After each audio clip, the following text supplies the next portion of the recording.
Hey there, if you're new to making music and struggle with making melodies in FL Studio, by the end of this video, you already know how to make pro sounding melodies in FL Studio, even if you have no musical training or musical background. We're going to cover the theories and the tips and tricks you need to know to get pro sounding melodies consistently, even if you're a beginner. Now, this is not going to be gimmicks, this is going to be based on theory, but it's going to be made really simple for you to understand, okay? Really simple for you to understand so you can get consistent results. So if you're new, hit the subscribe button down below and let's get started. So the first thing I always recommend when you're new to making melodies is starting simple. It's very important you start simple so you don't overcomplicate the process. So now we're going to load up a VST instrument so we can play our chord progression. And I'm going to be using Xenology because one of the most popular sounds out there that most people would have access to. So I have Xenology loaded up. One of the most common sounds for making chord progressions are piano. So I'm going to come right here and then type in piano, then hit enter. And I'm going to listen to a couple of options and then make a pick.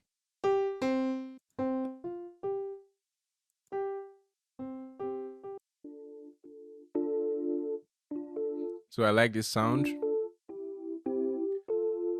Now, typically for your chord, I recommend you use soft sounds that are easy for other melodies to come and sit on, okay? So I'm going to use this chorus piano. Then I'm going to close this right here.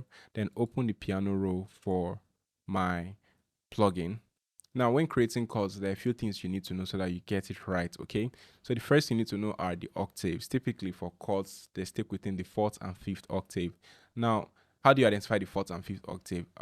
With these numbers right here. You can see the ones that have 4 are typically fourth octave, and the ones that have 5 are fifth octave, okay? So if you can't see this, just come to your drop down settings right here, and then come to view, then come to keyboard labels and just select all notes so you can see all the notes, okay? So the next one to do is choose the key.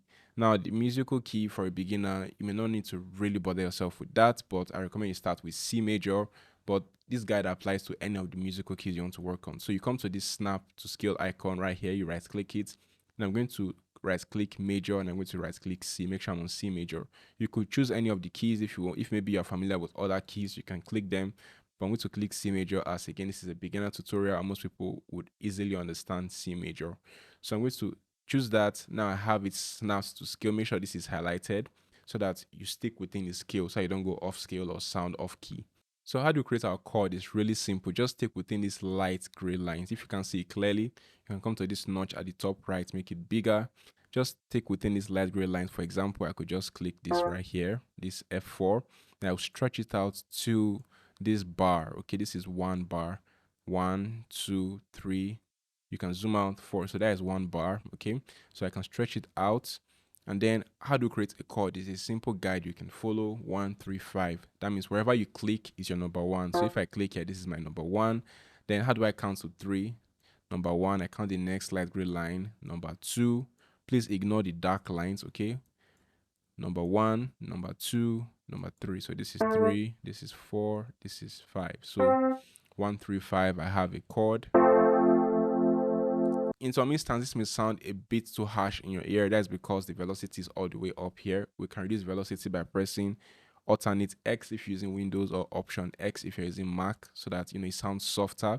Because in real life, when you hit a piano, the harder you hit it, the more intense in sound, and the softer you hit it, the softer the melody sounds. So you can hear the difference now. It's a lot softer. So I'm going to accept that. And if you want it to be softer, you can just simply use this slider right here to adjust the degree of softness you want. All right, so I like this. So this is my first chord. Now, how do you create a progression? Because a chord is just this, but a progression is just a couple of chords playing, in a progression or in a sequence. So I'm going to highlight this. Then I'm going to just duplicate it by pressing Command B on Mac or Control B on Windows. Just do it like 3 times so you have 4 chords. All right. So now how do we create a progression? That is a change. Just highlight this or use your selection tool to highlight this. Then go back to your pen tool. Then hold shift and just go up 1 step. Then hear it from this initial chord into this chord and see if you like it. Yeah, I like that. If you don't like it, you can go again or you can come down. But remember, try to stick within the 4th and the 5th octave for the most part. So I'm going to come to the next chord and then let's come down this time. So I'm going to come down.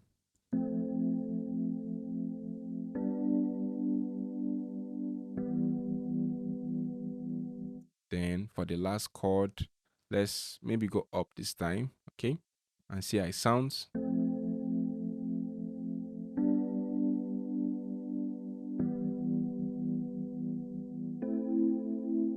Just remember to make sure you have your scale, your snap to scale turned on. If not, your chords are going to sound off key. All right, it's because the snap to scale is on. That's why we can have the chords stay within the scale and sound good. So the next thing we can do to make our chord progression even more interesting is by adding extensions. Extensions are really easy to add. Let me make this a little bit bigger. Extension is just basically adding a few more notes to what you already have existing right here. These 3 notes are called triads, okay, because it's made of 3 notes. So to have your extensions, typically you have sevenths and ninths for the most part, like they're the most popular extensions or most common extensions you hear in songs. So how do you hear or play sevenths and ninths? Remember, this is 1, 3, 5, right? So this is 5, 6, 7. Make sure you tap on a previous note so that it retains the property. 5, 6, 7. So let's hear a 7 sound. Triad. Let's hear how a 9 sound. This is 7, 8, 9. Remember, we're only counting the light gray line. We only count the light gray lines. Yeah.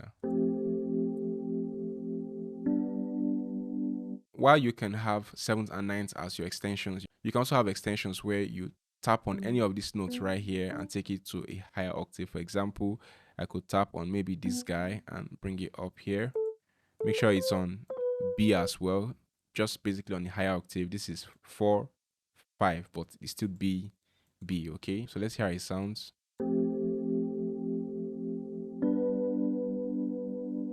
You can try your 7th and 9th if you like the vibe. You can rock with it, but I think I prefer this. So I'm going to come right here and then try my 7th and 9th again. 5, 6, 7. Let's see 7.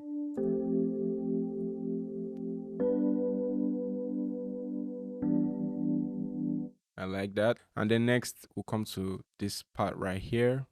Let's try 5, 6, 7, 8, 9.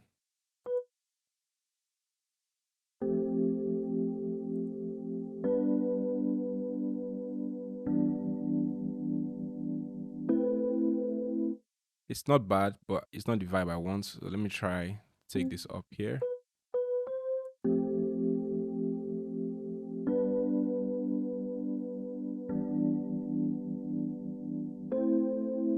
So if you struggle making chords, you can get our MIDI chord pack, our mega bundle MIDI chord pack, which saves you a lot of money and time. All you have to do is just drag any of the chords. You can just drag and drop into your piano roll.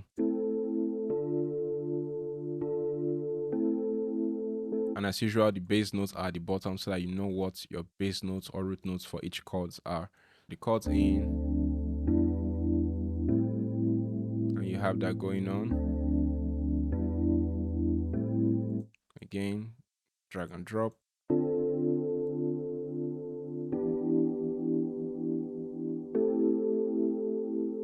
And then you can just start and create your own magic from these MIDI chords.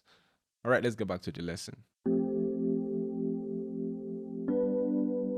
Now this sounds good, but we can add a layer to make it sound even more interesting. So we just simply copy our chord and paste it on the layer. But how do you choose a layer for chords? It's really easy. Make sure the sound you choose is different from your chord sound, so it doesn't sound too close or too similar to it. And try to make sure that it has some expression, like it has some ambience to it. For example, if I press a single note,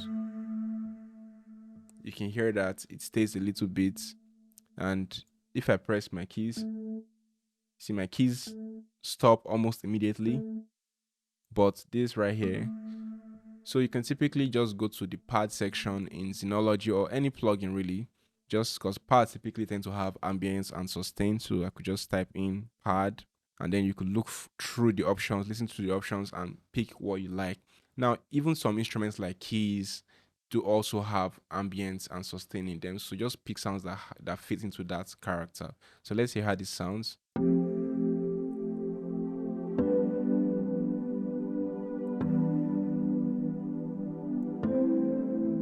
Without it.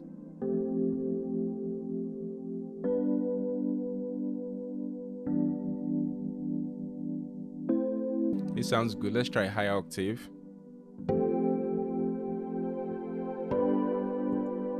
You can reduce the volume, try to adjust the volume so that, you know, the layer does not overshadow the main chord.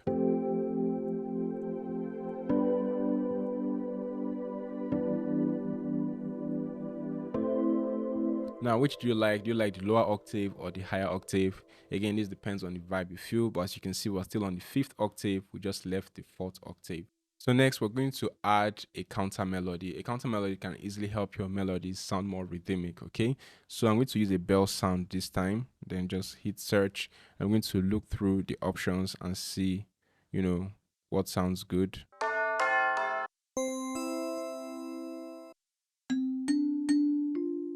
Okay, I like this sound, so I'm going to use that. Then I'm going to come to the piano roll, but first we'll copy the chord. You right click your chord, copy it, and then paste it in here. Now we're not going to just play it, because if we do that, it's going to be a layer. Instead, we're going to highlight all of them and then push them, you know, some notes forward. Just come right here. If you can't resize from the left like I am doing, just come to this drop down right here, come to edit, then come to allow resizing from left, and you'll be able to, you know, do that. So I'm going to come right here and then push this some notes like 2 steps forward. I like that, but let's hear here. Also nice. Let's try here.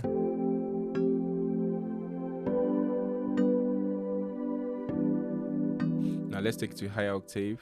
Again, your counter melody is typically on the 4th and 5th octave, and even in some cases they can go as high as the 6th octave.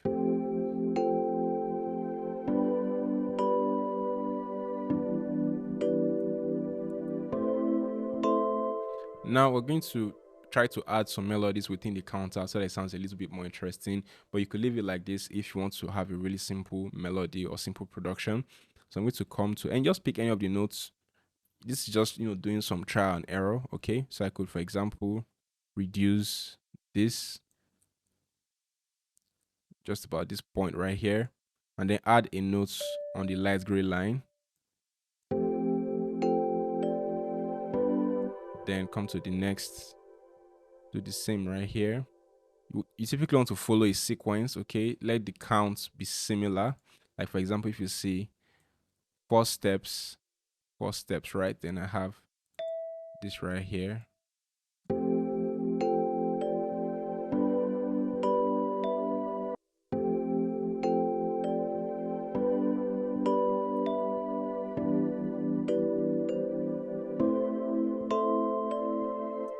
And now we have a nice and interesting counter melody. Now we're going to add 2 ambient melodies. You can add more if you want more layers and texture to your beat, but I recommend you keep your ambient melodies to a minimum of 2, okay? Because one may not be enough to give you that vibe on your production. So the ambient melodies just help fill up space in production without adding, you know, more busyness to your production. So I'm going to click this again, come to pad, because pads typically have the ambient sound, so it's easier to find the sounds in there. Then I'm going to audition some sounds and see.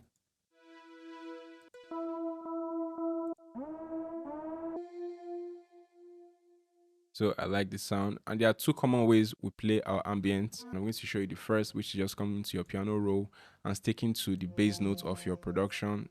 Yes, your number 1 is your bass notes, okay?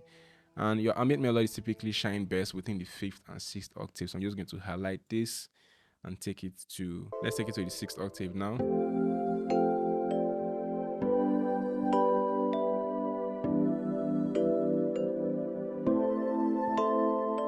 So I like it on the 6th octave. I'm going to reduce the volume a little bit. Always be conscious of the volume.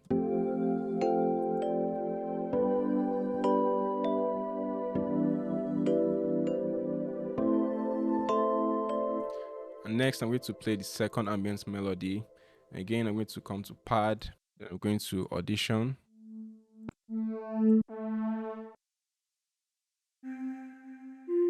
Okay, I think I like the sound, so I'm going to go with this. I'm going to come right here. Again, make sure that none of your sounds are so similar. Okay, they should all sound different. Okay, on first hearing, you should be able to hear the difference between each of the sounds you bring in so that they don't merge into each other. So the next style of playing ambient melody is just sticking to the root key. Remember, our root key was C major when we set it here. So just look for any notes on C or any notes on your root key. Then I could just click it in. Again, click it some distance away from your, or some steps away from your initial ambient melody. So I'm going to click this in somewhere around, let's say here. Let me adjust the note. I feel like that's quite long. Then repeat the same thing again. It's a sequence, follow the sequence. So let's hear how it sounds.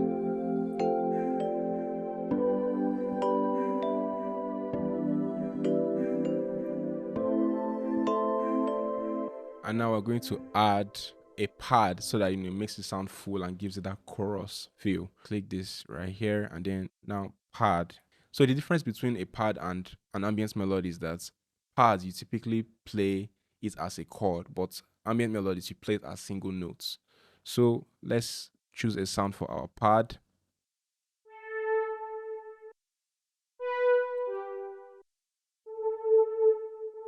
So I think I like that. All I have to do is just copy my chords, then paste it right here. And I'm going to take it to a higher octave.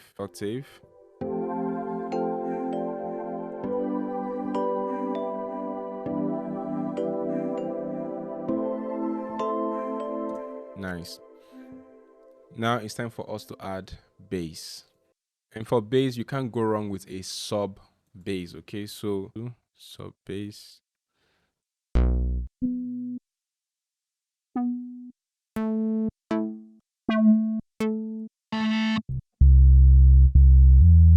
So I'm going to use this preset and then I'm going to come to the piano roll. Typically bass stays on third or fourth octave. So I'm going to just click on here, click this, and then let's listen.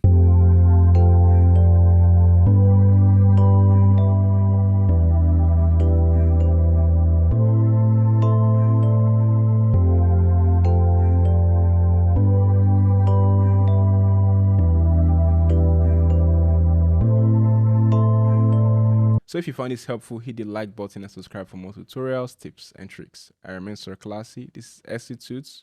Cheers.